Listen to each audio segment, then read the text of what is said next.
चला तर कंपनीच्या आर्थिक प्रणालीत बदल घडवणारा एक खास आराखडा समजून घेऊया. अशी आर्थिक प्रणाली बनवणं जे व्यवसायासाठी खरंच काम करते हे एक मोठं आव्हान आहे. सगळं सुरू होतं एका ब्लूप्रिंटने. हा 9 टप्प्यांचा प्रवास आहे, गोंधळातून नियंत्रणाकडे नेणारा. पहिला टप्पा म्हणजे डिजिटल पाया घालणं, कारण इथूनच प्रत्येक गोष्टीची खरी सुरुवात होते. यातले पहिले 3 टप्पे आहेत रिक्वायरमेंट एनालिसिस, सिस्टम सेटअप आणि डेटा मायग्रेशन.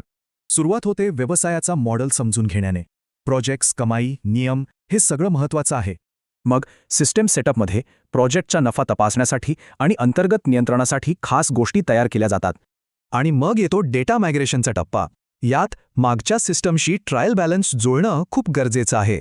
आता पाया तर तयार झाला. दुसरा भाग आहे ऑटोमेशन इंजिन ॲक्टिवेट करण्याचा.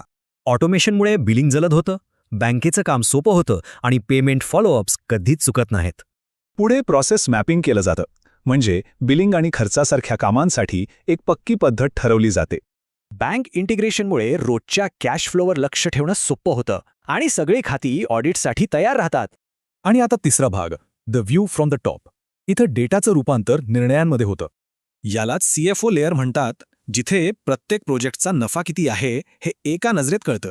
इतकंच नाही तर खर्चाचं विश्लेषणसुद्धा अगदी सोप्या आणि स्पष्ट स्वरूपात समोर येतं.